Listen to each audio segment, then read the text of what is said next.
আসসালামু আলাইকুম রহমতুল্লাহি ওয়া বারাকাতুহু। আশা করি আপনারা সবাই ভালো আছেন। তো আজকে আমি নতুন একটা ভিডিও নিয়ে এসেছি। আজকের ভিডিওতে থাকবে বটভুনা এবং কি ভুড়িভুনা। আপনারা সবাই এটাকে বট নামে, ভুড়ি নামে চিনে থাকেন। তো আজকে আপনাদের সাথে ভুড়িভুনা শেয়ার করবো। ভিডিওটা শেষ অবধি দেখতে থাকুন।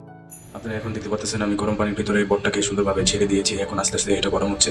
আমি যখন এটা মার্কেট থেকে কিনে নিয়ে আসি, এটা আপনার ছোটো ছোটো পিস করা ছিল, কাটা ছিল। এখন আমি একটু গরম পানি দিয়ে ধুয়ে নিব। তো আপনারা দেখতেই থাকুন।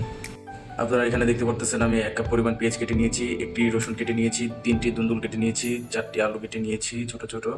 প্রিয় দর্শক, এখানে দেখতে পারতেছেন আপনারা আমি 2 টেবিল চামচ পরিমাণ লবণ নিয়ে নিয়েছি। এখানে 2 টেবিল চামচ পরিমাণ আমি মরিচের গুঁড়া নিয়ে নিয়েছি। এখানে 2 টেবিল চামচ পরিমাণ হলুদের গুঁড়া নিয়ে নিয়েছি। এখানে 2 টেবিল চামচ পরিমাণ ধনিয়ার গুঁড়া নিয়ে নিয়েছি। এখানে আমি নিয়ে নিয়েছি হচ্ছে 2 টেবিল চামচ পরিমাণ কারি পাউডার। এখানে সব কিছু আছে, সব মশলা আছে আর কি। আর এখানে এমনিতে আমি নিয়ে নিচ্ছি এলাচি, দারচিনি, গোলমরিচ, নাকফুল, এগুলো আমি এখানে নিয়ে নিয়েছি। তারপরে আপনার কারি পাউডারের ভিতরে সব কিছুই থাকে, এলাচি, দারচিনি, নাকফুল, এগুলা আরও অনেক অনেক ময় মশলা থাকে একটার ভিতরেই। বুঝতে পেরেছেন? তো ভিডিওটা দেখতে থাকুন, আমার সাথেই থাকুন। আপনারা দেখতে পাচ্ছেন আমি একটু আদা ছেঁচিয়ে নিচ্ছি, রসুন তো আগে নিয়েছি। এটা দেওয়ার কারণ হচ্ছে জানি বটের ভিতরে যে বটের পুরির সাথে যে গন্ধটা থাকে সেই গন্ধটা জানি চলে যায়। আমি গরম পানিতে গরম করে নিয়েছি, এখন গন্ধ থাকার কথা না। তো হলদি আর একটু লবণ দিয়ে গরম করেছি। তো আপনারা দেখতে থাকুন ভিডিওটা শেষ অবধি।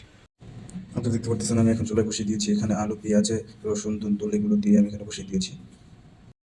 এখন আপনারা দেখতে পারতেছেন 10 মিনিট আমি ভালোভাবে ভেজে নিয়েছি। এখন আমি বট দিয়ে দিব।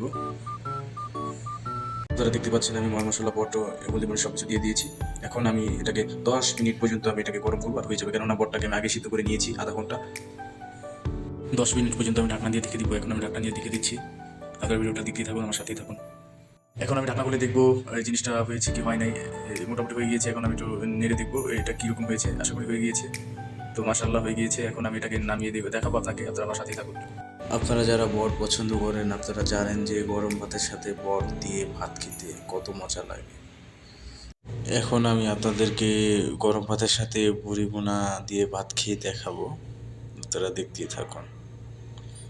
বিসমিল্লাহির রহমানির রহিম। প্রিয় দর্শক, আমি আপনাদেরকে কি বলবো, এত মজা হয়েছে যে অতুলনীয় অতুলনীয়।